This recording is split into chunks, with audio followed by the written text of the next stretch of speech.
What we have amidst us today is shared experience. We start by welcoming Dinesh. Dinesh, thank you for taking out your time. Thank you for having me. Thank you so much. The experience we have with us, I think it's our opportunity to really deep dive into it. So please get as interactive and open.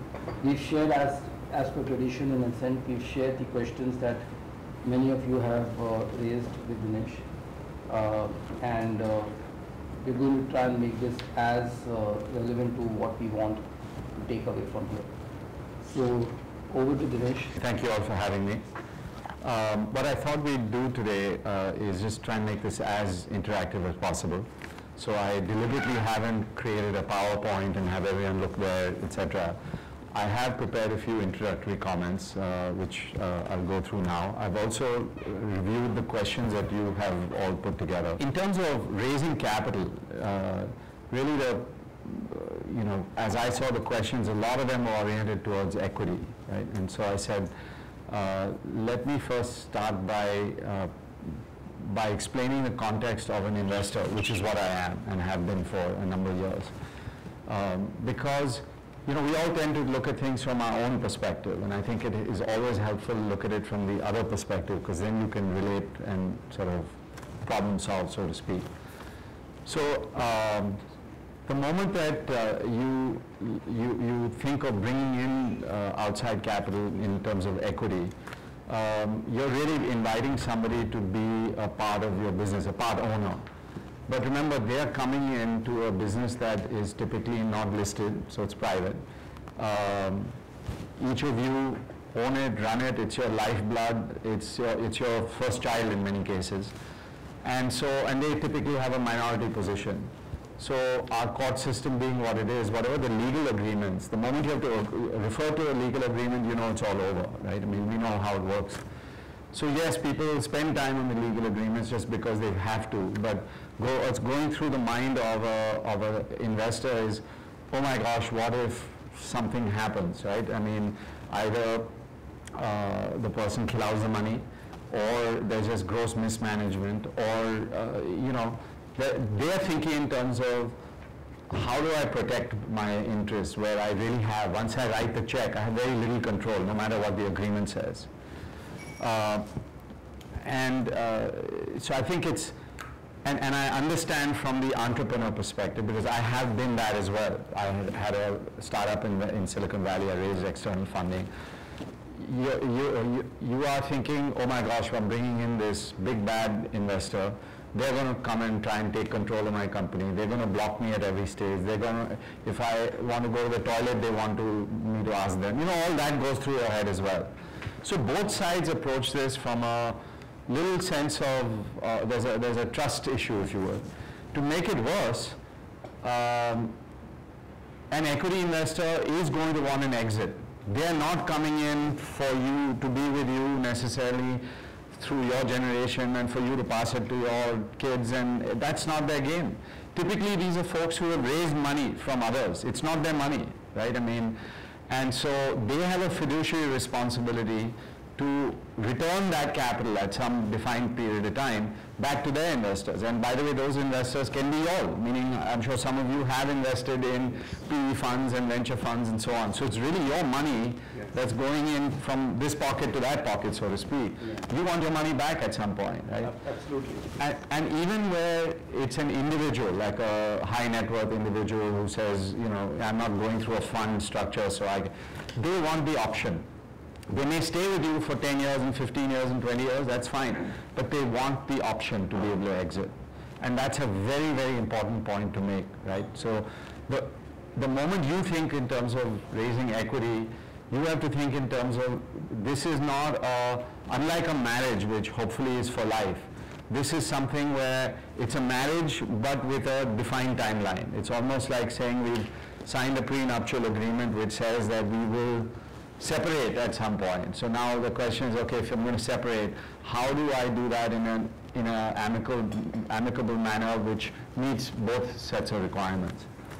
So I know this may sound very, very simple, but it's amazing how much fear, uncertainty, doubt there is around this issue, right? I mean, I can't tell you how many discussions I've had with entrepreneurs where this part isn't getting through. So the other point to note is that when you're looking at an exit, everybody thinks they're going to make it big. That's why we're here, right? We all think we're going to make it big, and we're going to IPO, and we're going to be the next billion-dollar company, and so on. And of course, that's what is driving us. Otherwise, we wouldn't be getting up every morning, going to work, and making it all happen. But the reality is, there's a very small percentage of companies that get there. So you need to think in terms of that's the great outcome, but I think you should be planning for what's a reasonable outcome. And in that reasonable outcome, more often than not, there is no IPO. So the only way you can give this investor an exit is by bringing in another investor, which is not always easy, or you buy them back. And now buying them back from an investor perspective, that's not a great outcome, because inevitably they don't maximize their value. And you have to remember, they need to maximize their value. That's their responsibility.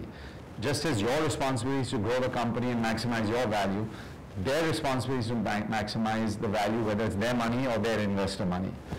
So I would spend a fair bit of time thinking through how will I give this person an exit, right? Because they are going to want that, whether it's 3 years or 5 years or 7 years out.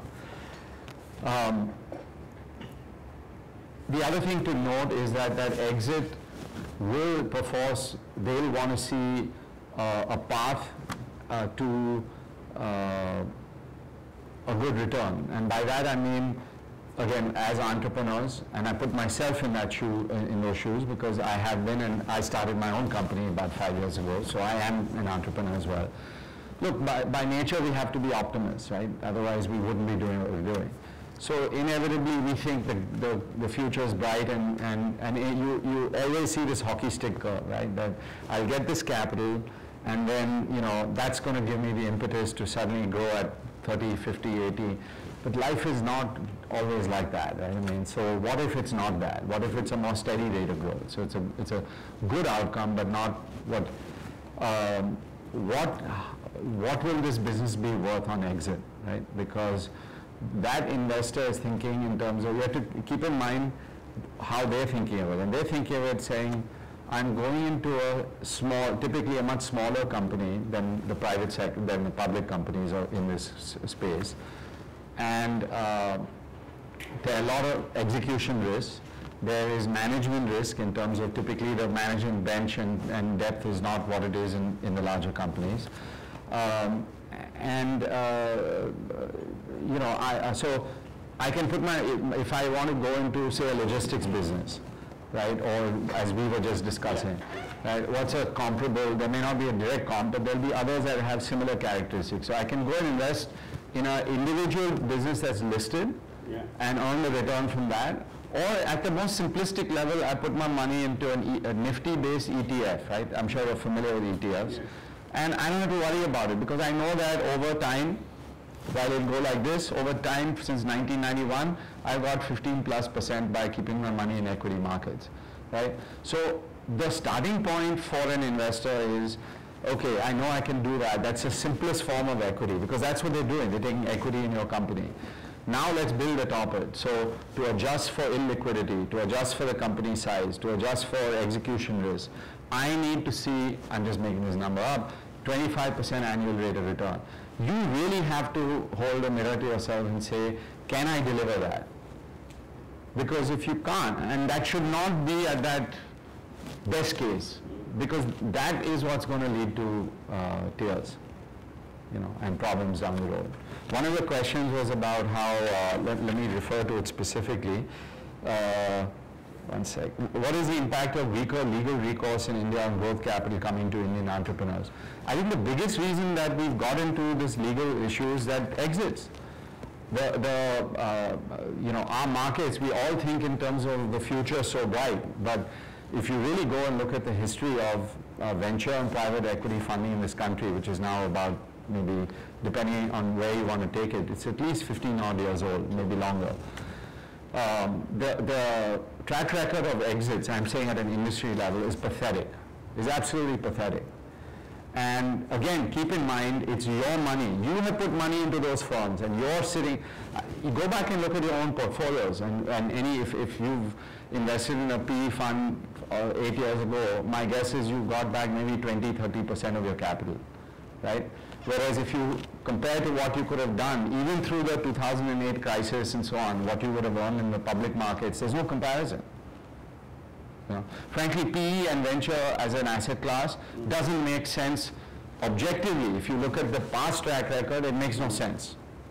You know, I'm saying that as a person who did this day in and day out, right? So again, you're selling the future, the potential. This time it's different, right? How many times have we heard that? So I would really encourage you all to think through that carefully, because you could have a terrific business for yourself, you know, a cash flow based business where, you know, it's growing steadily, your wealth is growing, so it's compounding. You can have a terrific business, you know, that will do really well for you without bringing in external funding. But the moment you bring in that external funding, the bar goes up for what you need to achieve in terms of, and that creates huge pressures. Right? You know, this is very interesting because Dinesh, one thing that we've been really basing this whole ASCENT journey on is growth by design versus by default, right? And this, what you are really, I think, setting the tone for is that if you're looking for funding, please visit the design behind that funding. Yeah. Whatever it is, and I think that's what we are looking for clarity today. What did you say? Please visit? The design for funding.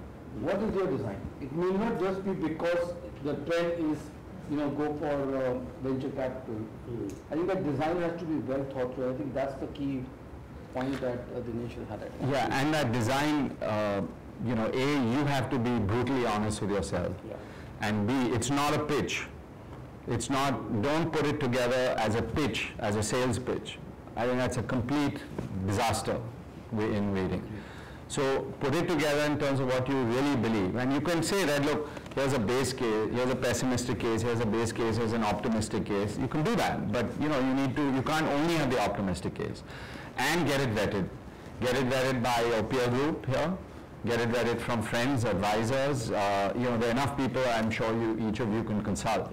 Because they can provide that lens. People who have seen this and have, you know, I've seen lots of businesses like this, can be almost, you know, my own experience as an investor looking at private companies like this is we typically take, the rule of thumb is you achieve half the growth in double the time. I'm serious, I'm not, that isn't a quip, I'm not just trying to make so, you know, that's, my point is that's what is projected versus that's what the reality is.